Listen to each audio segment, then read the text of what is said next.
Charles Aznavour, ce n'était pas juste des mots. Ce n'était pas juste des chansons. C'était surtout de l'émotion.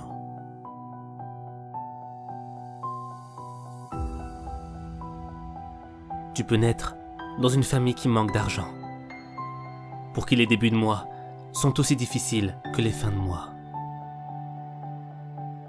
On n'avait rien, mais tout ce qu'on avait, on le partageait. Même les gens très aisés venaient faire la fête avec nous à Noël, même avec un morceau de pain, un oignon, un bout de fromage, parce que mon père prenait son instrument, mon frère prenait la batterie, moi je me mettais au piano, ma mère elle faisait le service en dansant, on était très gais. Chez nous, l'amour était une chose importante. Et toujours d'ailleurs. Ce que je veux dire, c'est que c'est frustrant d'être victime de l'injustice sociale. De voir les siens se crever à la tâche. De les voir sacrifier leur bonheur pour le tien. Mais toi, t'as pas choisi cette situation. Qui choisit de naître dans la pauvreté ? J'ai toujours pensé que j'allais en sortir. D'ailleurs, je pense toujours que je peux sortir de tout.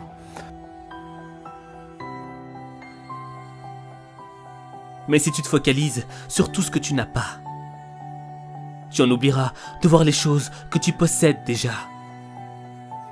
L'amour, le partage, le bonheur d'avoir des amis et une famille, la richesse d'avoir des gens qu'on aime. S'enrichir, que je m'enrichisse avec des mots qui ne sont pas les mots de mon temps. Moi, j'ai quitté la dernière classe, j'avais 10 ans et demi. Il a fallu que j'en lise des choses avant de pouvoir écrire. Charles Aznavour a quitté les bancs de l'école pour affronter les épreuves de la vie. Y a pas d'honte à ne pas avoir fait d'études. Surtout quand tu manques de moyens.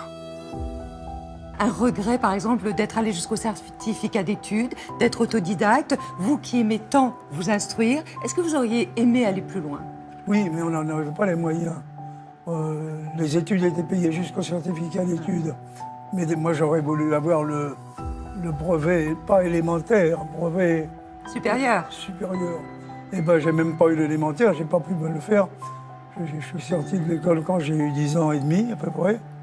Et à partir de là, j'ai étudié ce que j'ai pu étudier, en achetant des bouquins chez Gibert Jeune, Bien sûr. que l'on pouvait revendre Ça, quand on l'avait lu. C'est formidable. Et on en a racheté d'autres. Et puis, il y avait la rue. On apprend beaucoup dans la rue. Mais alors, qu'est-ce qu'on apprend de la rue? On apprend à se comporter d'abord avec les autres. On apprend à visiter les lieux qu'on peut visiter. Quand tu manques de moyens, tu vas au charbon pour ceux que t'aimes. Pour leur apporter juste un peu de bonheur. Tu sais qu'ils en auraient fait autant pour toi. Et faudrait t'arracher le cœur pour t'arrêter. Aucun trésor ne pourrait acheter cette détermination qui vit au fond de toi. Quand t'es déterminé, tu pourrais te sacrifier par amour. Tu pourrais donner tout ce que t'as par amour. Jusqu'à ton dernier souffle. Je faisais tout ce qu'on voulait, moi. Vous voulez prendre un accent? Je prenais un accent. J'ai travaillé, pourquoi? Parce que j'étais ouvert. Je n'avais pas de spécialité. Et j'emmenais une partie de ma paye à la maison. Je gardais toujours mon argent de poche. C'était entendu entre nous. J'ai fait du marché noir. Qu'est-ce que c'est du marché noir? J'allais acheter du chocolat quelque part, que je vendais. J'allais aux portes de Paris, où les camions allemands s'arrêtaient, et je leur vendais du chocolat. Plus cher que je l'avais payé, bien sûr. Et puis c'est agréable pour un enfant, entre 9 et 15-16 ans, de rapporter de l'argent à la maison. On se sent important. Est-ce que la misère est moins pénible au soleil ? Je ne sais pas. Mais il y a une chose que je sais. C'est pas parce qu'on est pauvre qu'on ne peut pas s'en sortir. C'est pas parce qu'on manque de moyens qu'on peut pas devenir quelqu'un. Quand on veut s'en sortir, faut le vouloir. T'es la seule variable de ta réussite. Soit tu laisses la vie te maîtriser, soit tu décides de maîtriser ta vie. Je me suis rendu compte très vite que j'avais des lacunes. C'est pas à la maison qu'on allait pouvoir les combler, ces lacunes. Puisque chez moi, ce que j'apprenais, c'était des choses étrangères. Je sentais qu'il fallait que je m'élève d'une manière ou d'une autre. J'avais pas de maître, je suis devenu mon propre maître. Il ne faut pas oublier que je suis un homme fort. Je suis un homme très fort. Je suis un dictateur en puissance. Un dictateur dans mon domaine. Je dicte ce qui doit m'arriver et ce qui doit m'arriver m'arrive. Quand tu trouves ta passion, quand tu découvres la chose qui va changer ta vie, la chose qui va te permettre de devenir enfin la personne que tu dois être, ça fait du dégât. Charles Aznavour, c'était la chanson. Vous sortez tous les sujets. Tout. Il n'y a pas de sujet tabou. Si ça peut aider quelqu'un, la chanson, elle vous rentre dans l'oreille et elle vous rentre dans le cœur. Hein? À partir de ce moment, vous apprenez des choses. Si vous êtes un peu attentif, ça peut vous aider. C'est pas sûr que ça aide vraiment, mais on ne sait pas. Si vous quittez la scène, vous mourrez, Charles? Vous le sentez, ça? C'est une question de survie, presque. Moi, je ne peux pas ne pas vivre, et je vis en scène. Je suis heureux en scène, et ça se voit. C'est-à-dire que moi, je ne fais pas des sourires au public. On sent que je suis heureux d'entrer sur ce truc qui s'appelle la scène. Quand t'es passionné par ce que tu fais, rien ne t'arrête, tu ne manges plus, tu ne dors plus, t'es obsédé par cette chose qui révolutionne ta vie. Et vous C'est continuez. la vérité, je continue. C'est-à-dire qu'il n'y a jamais eu d'accalmie. J'ai toujours eu envie de chanter, j'ai toujours eu envie d'écrire. Et puis le reste, finalement, je vis en dilettante, mais je travaille comme un artisan. Tu vas toujours essayer d'aller plus loin, d'être meilleur aujourd'hui que tu ne l'étais hier. Quand t'es passionné, tu fais naître un nouveau toi. T'as cette envie de devenir la meilleure version de toi-même. Ça en devient une obsession, une ambition. Mais en fait, je n'ai pas de prétention. Je ne suis pas prétentieux du tout.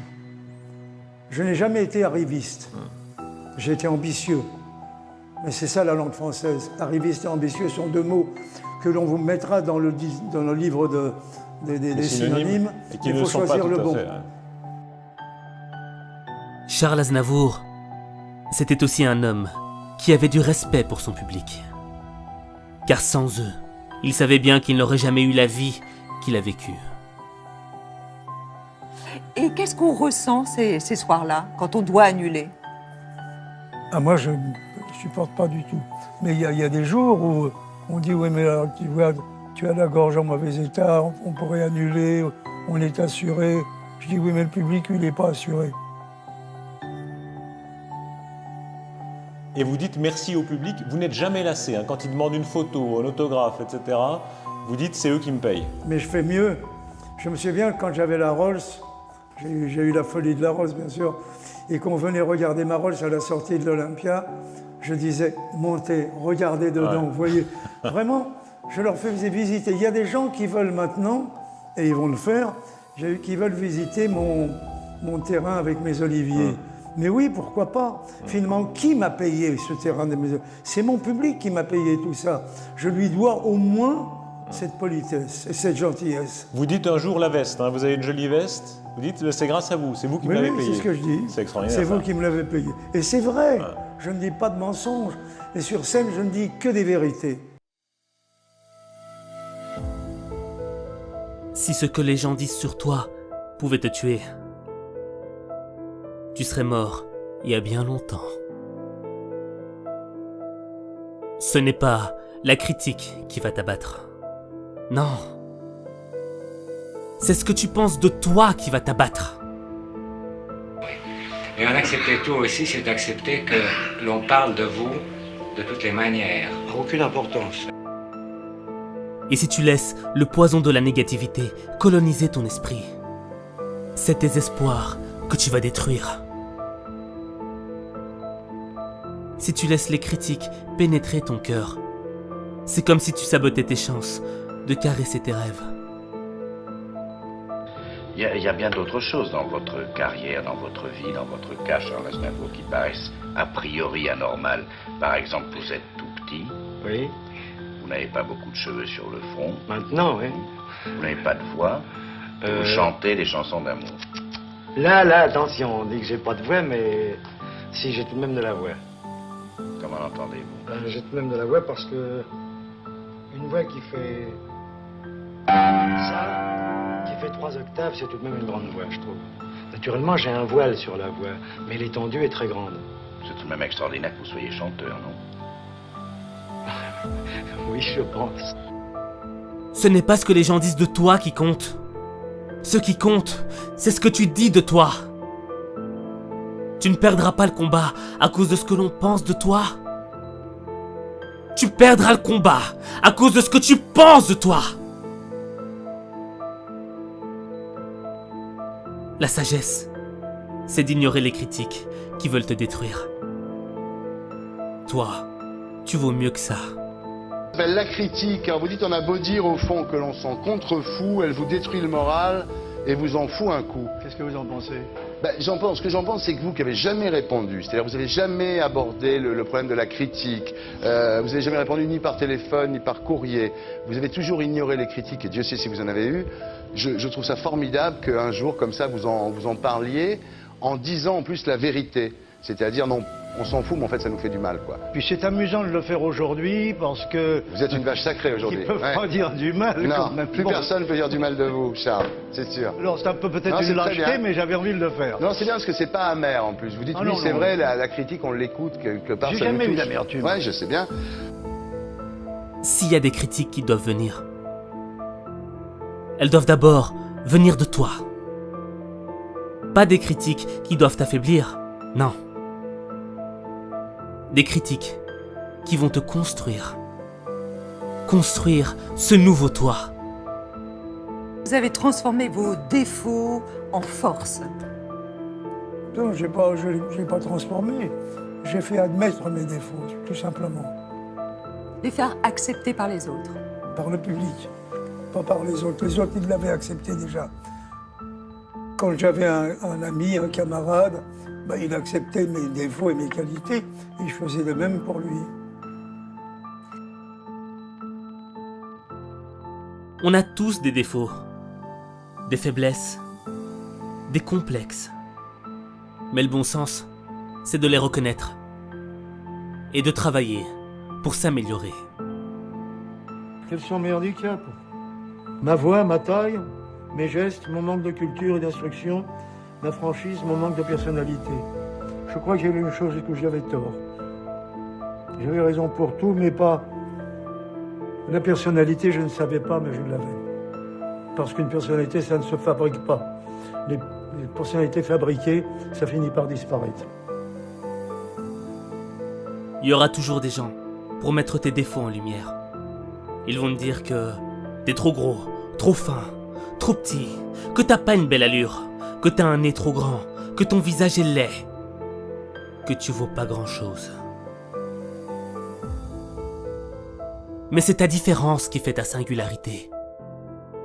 C'est pas ta taille ou la forme de ton visage qui compte. C'est la grandeur de ton cœur qui compte.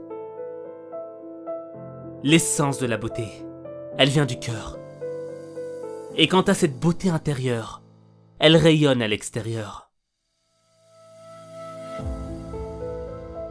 Elle ne se voit pas, mais comme le parfum d'une fleur, elle se sent.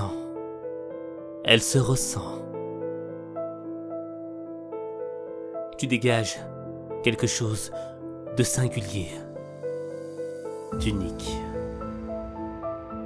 On a dit beaucoup de bêtises, hein. Il y a ceux qui disaient « has no voice », il n'a pas de voix, il n'est pas beau, il est petit, etc.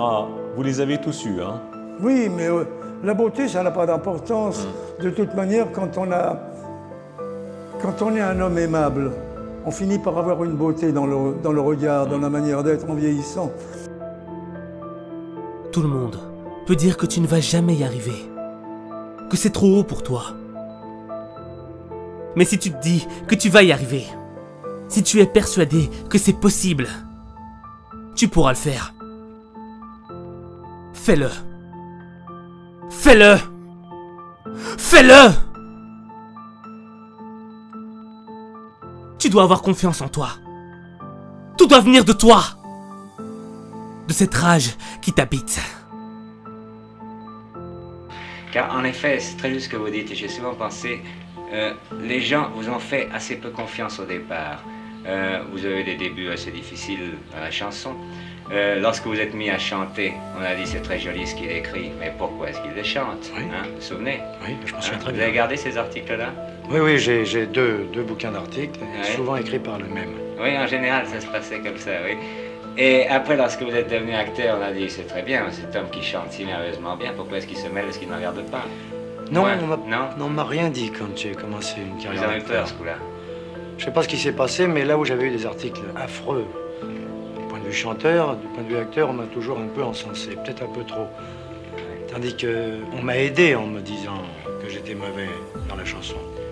Vous pensez que c'est une aide, la critique? La Enfin, mauvaise critique a été une aide. je parle pas de la critique professionnelle, les remarques que l'on peut faire. Non, mais la critique est une aide. Pour moi, ça a été une aide parce que j'ai eu les dents très longues après ça. Je me suis dit, ils veulent pas l'admettre, moi j'y crois, il va falloir qu'ils y croient aussi. Mais comment est-ce que vous pouvez concilier le fait que vous êtes orgueilleux, comme vous l'avez dit, et d'accepter les conseils que l'on peut vous donner? C'est pas les conseils que je prenais, c'est la rage que je prenais. Écrase la critique, en leur prouvant l'impossible. Et cette rage s'exerçait comment? Vous la gardiez à l'intérieur de vous-même? Vous disiez, vous rentriez chez vous, serriez les dents, vous vouliez plus voir personne? Oh non, pas du tout. Je me disais, voilà, ce monsieur ou cette dame n'aime pas ce que je fais, ou me dit du mal de moi. Le meilleur moyen de lui faire beaucoup de mal, ce n'est pas de le frapper ou de dire du mal d'elle. C'est de faire quelque chose de mieux que ce que j'ai fait jusque-là, et ça lui fera beaucoup plus de mal encore. Une très bonne chanson, ça fait énormément de mal à un détracteur. Ben, c'est-à-dire que, oui, on avait dit que j'avais rien pour réussir. J'ai prouvé que la critique avait rien pour faire de la critique. Voilà. Ouais. Et ça m'a gardé des chiens de leur chienne parce qu'on ne me l'a jamais pardonné. Que je réussisse malgré ce que l'on a raconté, on ne me l'a jamais pardonné. Ce qu'on a écrit sur lui est immonde. On ne devrait pas laisser un infirme monter sur scène. On n'a pas le droit de dire des choses pareilles. Ça voulait dire quoi? Ça voulait dire que j'étais tellement mauvais que c'était une infirmité. C'est le jeune homme de la soirée, c'est monsieur Charles Aznavour. Ça. Je voudrais dire une chose importante puisqu'on en est au moment des remerciements. Je voudrais remercier particulièrement ceux qui ont dit que je ne savais pas chanter, que je ne savais pas écrire, que j'étais petit, que j'étais laid et que je ne ferais aucune carrière.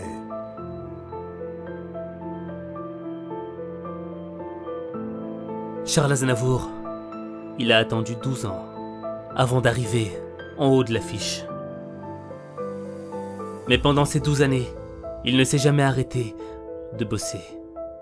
Vous ressentiez à travers vos mots, à travers vos Je phrases. n'ai jamais arrêté de travailler. Car finalement, mon motif à moi, c'est le travail. J'adore travailler. Je ne peux pas passer une journée sans rien faire.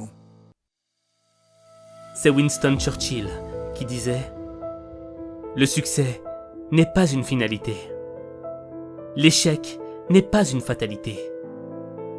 C'est le courage de continuer qui compte. » S'il y a un mot qui vous vient là, Charles, ce serait lequel? Un mot qui vous viendrait là. Alors c'est travail. Et même travailler. À l'impératif. C'est pour moi? C'est un message? C'est pour toute notre jeune génération Travailler. qui croit souvent, pas tous bien sûr, que ça arrive comme ça parce qu'il y a la publicité, etc., etc. Eh ben non, ça suffit pas la publicité. Il faut travailler. Il faut travailler et surtout surprendre. Charles, chaque jour, il étudiait. Et chacune des choses qu'il apprenait était un centimètre qui le rapprochait de ses rêves. Et c'est la somme de tous ces centimètres qui va te sortir de l'enfer. L'enfer n'est pas fait pour que tu y restes. L'enfer est fait pour que tu le traverses. Tu dois continuer d'avancer. Tu dois aller de l'avant. Tu dois apprendre, apprendre et encore apprendre. Apprendre, c'est une arme de destruction massive.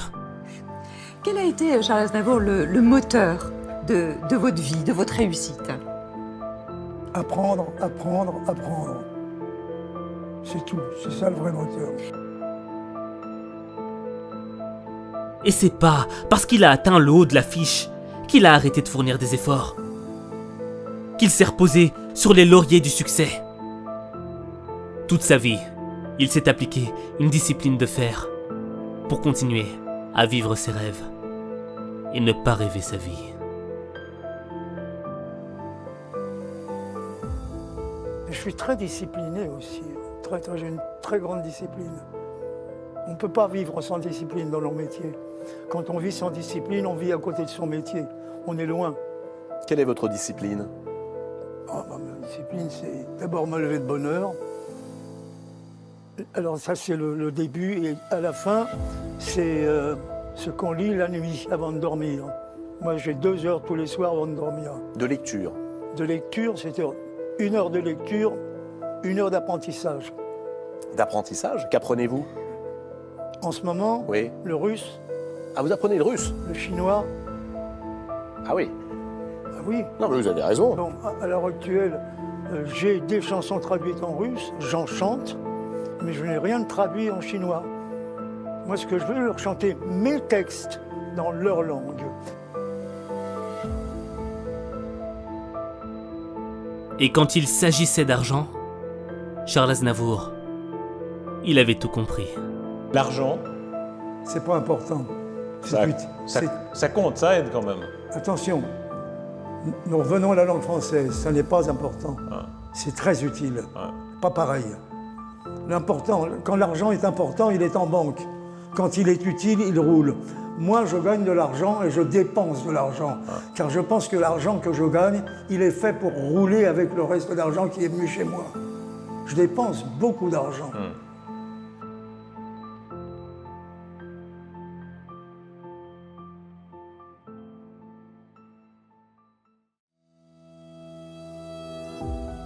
Charles Aznavour, ce n'était pas un égoïste. Il soutenait les jeunes talents. Alors parlez-moi de Kerry James, Charles. Eh ben, je voudrais d'abord, disons que la chanson française a à l'heure actuelle un avantage fantastique, c'est que les rappeurs et les slameurs écrivent merveilleusement notre langue. Et on peut les applaudir. On pense toujours que cette jeunesse ne connaît pas la chanson, au contraire, elle la connaît très très bien, mais elle veut s'exprimer d'une manière différente. Et je trouve qu'il y a une floraison d'auteurs et de compositeurs et d'interprètes, rappeurs ou slameurs qui sont formidables aujourd'hui. Il n'avait pas besoin d'écraser les autres pour s'élever.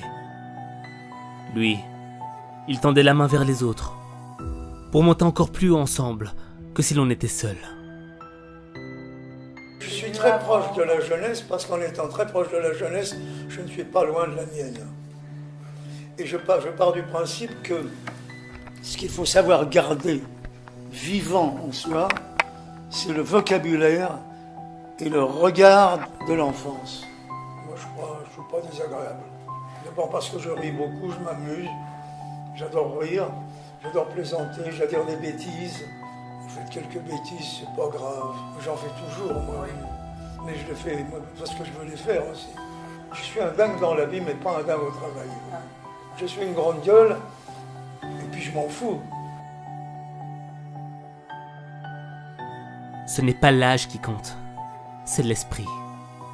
Tu peux avoir 20 ans, mais avoir un esprit vieux et rigide. Penser que le monde est tel qu'il est et qu'on ne peut rien y changer. Mais tu peux avoir 90 ans et un esprit jeune. Un esprit qui pense que tout est possible. Qui croit qu'il n'y a aucune barrière, aucun obstacle, aucune épreuve qui peut l'empêcher de changer le monde. Qui peut l'empêcher d'aller de l'avant. Il n'était pas question d'abandonner. C'est pas dans votre vocabulaire, ça, Charles. Ah non, moi je vais de l'avant, il n'y a pas de marche arrière chez moi. C'est pas grave. J'assume. C'est comme ça. C'est quand on me demande, vous vous sentez vieux ou vous vous sentez jeune, je me sens vivant et c'est très important. Faut pas vous parler de l'âge. C'est pas une question, Non, mais l'âge c'est pas un problème. L'âge n'existe pas. L'âge, c'est ce que l'on se donne. C'est le calcul que l'on fait. Ah bah cette année j'ai un an de plus. Non, je ne veux pas ça du tout. Pourtant, on est admiratif aussi pour ça, en se disant quelle incroyable chance d'être capable, à 94 ans, de mener avec autant de panache la carrière que vous menez. On devrait pouvoir le faire. Tous. Tous. C'est une question de force intérieure. C'est de l'intérieur que ça sort. Se tenir droit, j'étais très impressionné de ça. Vous tenez très droit et vous dites qu'il ne faut jamais se laisser aller. Ça, c'est un des secrets. Je n'aime pas les gens qui laissent tomber les épaules en disant « j'ai 50 ans ». J'aime les gens qui disent « j'ai 70 ans » avec les épaules toutes droites. Voilà, c'est ça que j'aime. J'aime les gens qui prouvent qu'ils sont sur la terre pour vivre bien. On ne vit qu'une fois. Qu'est-ce que tu vas faire de ta vie ? Quand tu sais qu'à l'instant où je te parle, là, maintenant, tu pourrais mourir. Mourir, c'est quoi ? Vivre, c'est quoi ? Quand on se marie, on a peur du divorce. Ben, quand on vit, on a peur de mourir. Ça vous habite désormais? C'est une question qui vous habite beaucoup plus? Oui, de différentes manières. C'est pas toujours de la peur, c'est souvent du doute. C'est un manque. Mourir, c'est quoi? Qu'est-ce qui meurt? Si tout meurt, c'est très embêtant. Mais si le regard ne mourrait pas, on serait content. Le regard, et l'ouïe, ce serait pas mal non plus. Qu'on puisse entendre, voir et toucher. Je m'amuse beaucoup. Je le dis maintenant, je l'ai fait une fois. Ça a choqué, et j'aime bien choquer. Et puis j'ai continué, je dis à l'anesthésiste, je fais, vous vous arrangez pour que je me réveille, parce que sinon vous aurez affaire à moi. Je lui fais, ben, il faut prendre ça à la rigolade. Il faut essayer de rire jusqu'au bout. Je crois qu'il faut rire jusqu'au bout. Moi, je mourrai sûrement avec ma famille autour de moi, un livre à la main, et puis toujours un peu d'humour. Charles Aznavour, il souriait à la mort. Parce qu'il n'avait pas perdu son temps à rêver sa vie. Il avait vécu ses rêves.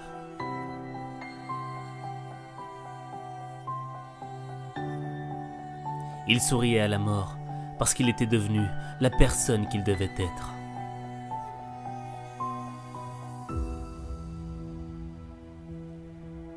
Il a toujours lutté.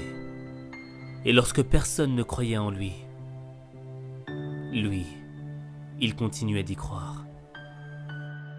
Je ne sais pas. Quel est le mot de la langue française que vous préférez? Je vous dirais quel est le mot qu'on dit le plus depuis quelques années. C'est voilà. Tout le monde dit voilà. Et vous l'aimez? J'aime bien. Voilà. C'était Charles Aznavour. Un homme droit, élégant, classe. Et qui a toujours cru en lui. Et toi? Est-ce que tu crois en toi?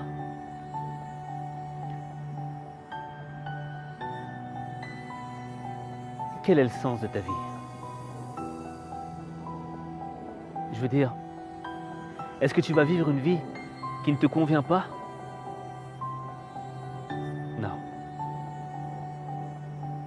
Je te donner un nouveau sens à ton existence. Mais il n'y a que toi.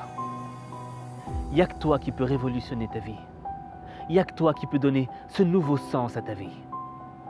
Il n'y a que toi.